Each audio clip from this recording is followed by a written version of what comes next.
All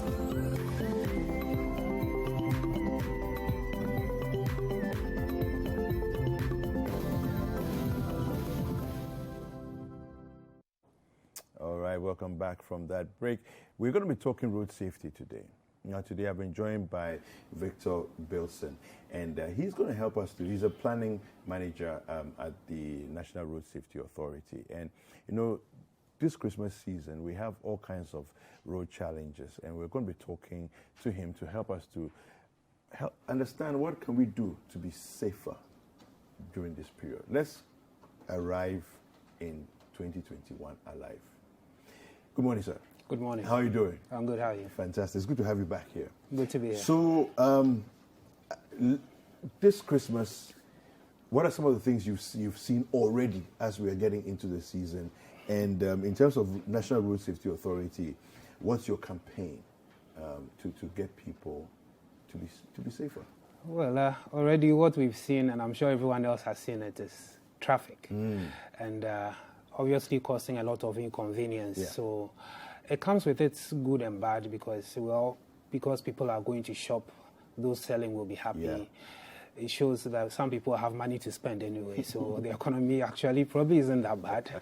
So it comes with its pros and cons, yes. And drivers also tend to cash in a bit on the situation. So that's where some of the challenges start from, because when there's ready market for transportation and there's a bit of a shortage, some of these car owners and drivers tend to visit these workshops where they have some rickety vehicles and also bring them on the road and cash in on the Yulitide as well. This is interesting. I'm interested in what you just said. Yes.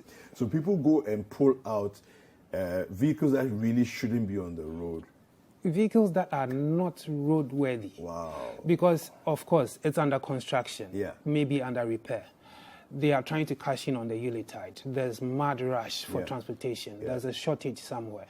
People know they are not supposed to drive more than 8 hours a day, but because there's demand for it, they will surely push themselves that extra mile. So why don't I cash in and go for that vehicle? And it's not even going through DVLA for the necessary testing to be done.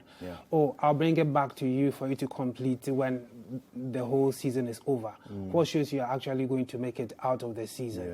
So it actually provides a lot of challenge for travelers and for drivers as well, because some of these drivers, you talk to them, they'll tell you they wouldn't want to embark on the trip. But we live in a country, we have a system where there's demand for employment, especially in the driving sector. So if, let's say, Kofi decides not to go on the trip, Kwaku is ready. So you end up losing your job. So the driver will also push himself through. To do it, Wow. Let's look at some of the other road users. Let's talk about pedestrians. Well, right? And how should pedestrians be behaving, during this period? Well, once there's demand for transportation, we know it is the human beings who demand them. We get to these city centers, we see a lot of people on foot. Some actually drop at Circle and walk all the way to Accra Central. And whilst you are walking, you are in the mix of vehicles, motorcycles, and three-wheelers. So as a pedestrian, we realized that in the month of December 2019, that's last year alone, about 282 pedestrians were knocked down in that month alone. I see. So if you are in the mix of being a pedestrian, someone will say, oh, I own a vehicle, so I'm not part of it. But you get to the city center, you actually alight to buy something. Within that brief moment, you are a pedestrian. So you fall within that vulnerable user group. That's why we say when you are walking on the road where there's a sidewalk provided, as much as possible, use the sidewalk. When there's no sidewalk at all, you walk on the left-hand side of the road, because in Ghana we drive on the right. Why are we supposed to be on the left? Because we need to face oncoming traffic. So when there's any anomaly, you can put yourself in a safe position. And as much as possible, you don't present yourself as a surprise when crossing the road, because there are vehicles, there are motorbikes. You need to be predictable when you are going to cross the road. That's why you actually have to stop and face the road, probably signal. And you don't cross when the car has not stopped. You make sure vehicles come to a halt. Stop, yeah. And nowadays, when you are crossing, they say you look left, you look right, you look left again. There's another thing. When you get to the middle, you need to stop again and look out for that motorbike. Yeah. Because they see that little space as theirs, which is not theirs anyway. No, it's not. But for your own safety, you still have to look when you get to the middle. So now there's another caveat in there. You just don't look left, left, and just cross. And whilst crossing, you need to have your eyes and your ears alert. That's why we discourage the use of headphones or earphones. Or probably, you see some people crossing roads, sending text messages or watching videos.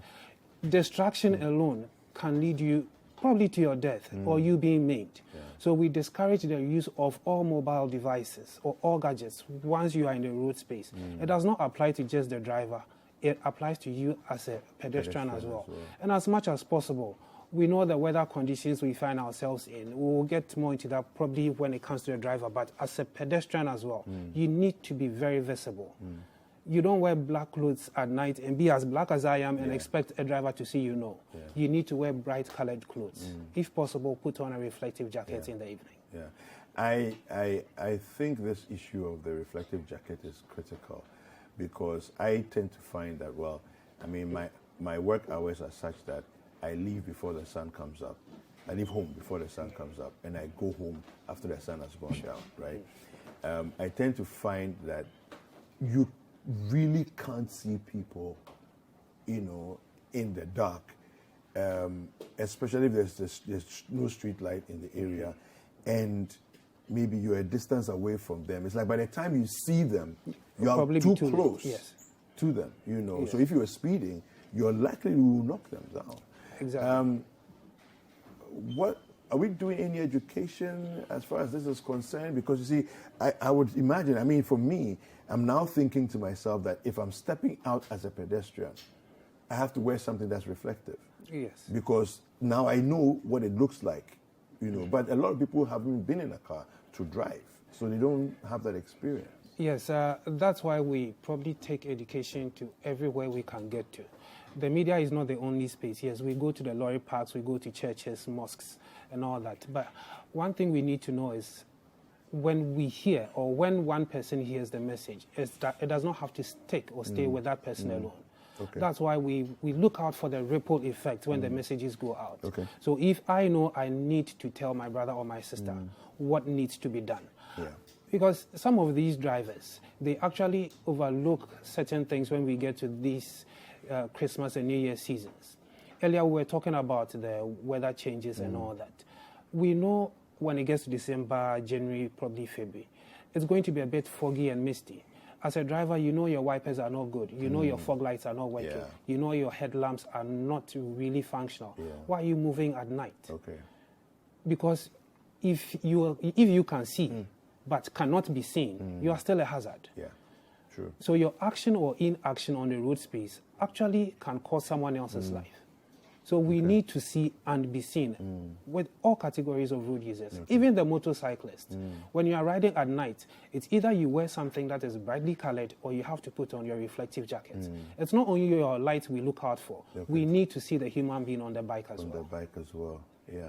Okay, so let's talk about passengers who are in vehicles and traveling, maybe long distance, maybe even short distance, but you're a passenger in a mass capacity vehicle. A lot of the times, the passengers sit in the vehicle and check out. Exactly. And they're not involved in what's going on, hoping to arrive alive. You've left the driver to handle everything else.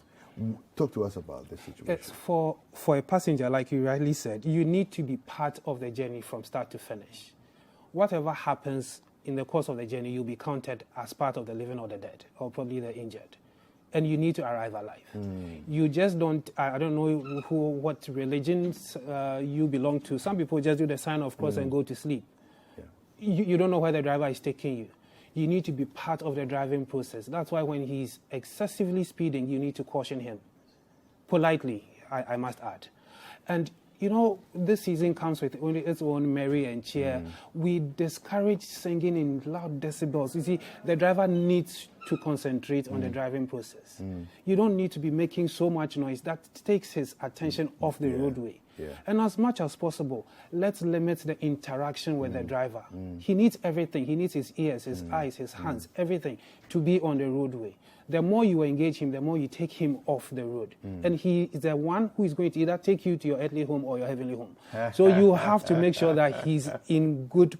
I mean, like if you smell the bit of alcohol on him, he's not the one to take you on that journey. Right. If you realize he has driven for over 2 hours, even the law states after 2 hours, you need to park, have a rest for 15 minutes before you continue.